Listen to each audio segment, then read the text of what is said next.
Et si je te disais que ton compte bancaire n'est pas le vrai problème?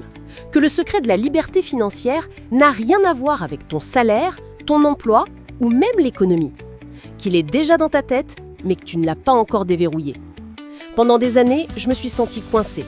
Je courais après un chiffre sans jamais me sentir plus riche. Jusqu'au jour où j'ai découvert les 3 habitudes mentales qui ont tout changé.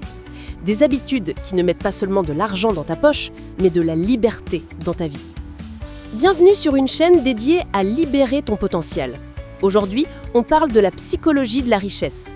Ce n'est pas une vidéo sur le budget, c'est une vidéo sur la reprogrammation mentale. On va dévoiler les scripts invisibles qui t'empêchent d'avancer financièrement. Et on va les remplacer par les schémas mentaux exacts que les millionnaires utilisent. Reste jusqu'à la fin, car je vais te donner un plan simple et actionnable que tu pourras appliquer dès la fin de cette vidéo. Soyons honnêtes. Combien de fois t'es-tu déjà dit « Je n'arriverai jamais à me payer ça. L'argent est trop difficile à obtenir. Les riches sont juste chanceux. Je suis nul avec l'argent. » Ça, ce n'est pas juste du pessimisme. C'est un mindset de rareté. Et c'est un piège. Tu ne vois que des portes fermées. Tu rates les opportunités.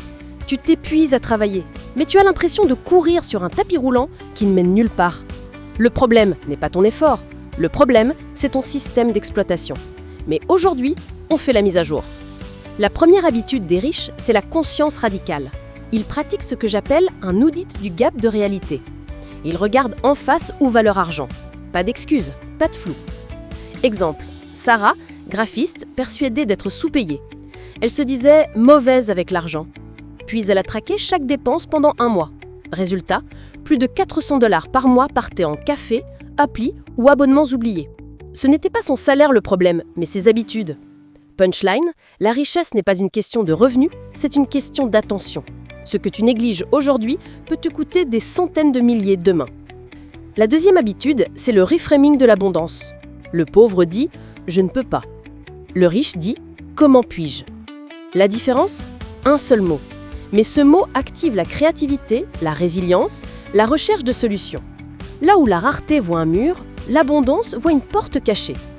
Punchline, le monde n'est pas un jeu à somme nulle. Tu ne prends rien à personne en créant ta propre richesse. Comme le dit Warren Buffett, le meilleur investissement que tu puisses faire, c'est en toi-même. C'est l'habitude la plus puissante. Agir comme ton moi du futur. Les riches prennent des décisions aujourd'hui en fonction de la personne qu'ils veulent devenir demain. Ton moi du futur est discipliné. Il épargne aujourd'hui. Ton moi du futur est cultivé. Il lit aujourd'hui. Ton moi du futur est confiant, il agit aujourd'hui. Punchline, tu ne construis pas ta vie de demain avec les décisions de ton passé. Chaque choix est un vote pour la personne que tu deviens. Ce n'est pas 3 attitudes séparées, c'est une cascade. D'abord, l'audit du gap te donne la carte. Puis, le reframing de l'abondance te donne le carburant. Et le moi du futur te donne la direction. Révélation, la liberté financière n'est pas une destination, c'est un état psychologique. L'argent suit toujours le mindset. Récapitulons. Audite ta réalité. Reprogramme en abondance. Agis comme ton futur toi. C'est ton nouveau plan. La richesse commence par une pensée. Et cette pensée, tu peux la choisir aujourd'hui. Si cette vidéo t'a inspiré, 1. Mets un like. 2. Abonne-toi et active la cloche pour rejoindre cette communauté de futurs millionnaires. 3. Dis-moi dans les commentaires quelle habitude te semble la plus difficile. L'audit, l'abondance ou vivre depuis ton futur toi. Enfin, partage cette vidéo à quelqu'un qui a besoin d'un déclic. La liberté financière commence par un état d'esprit.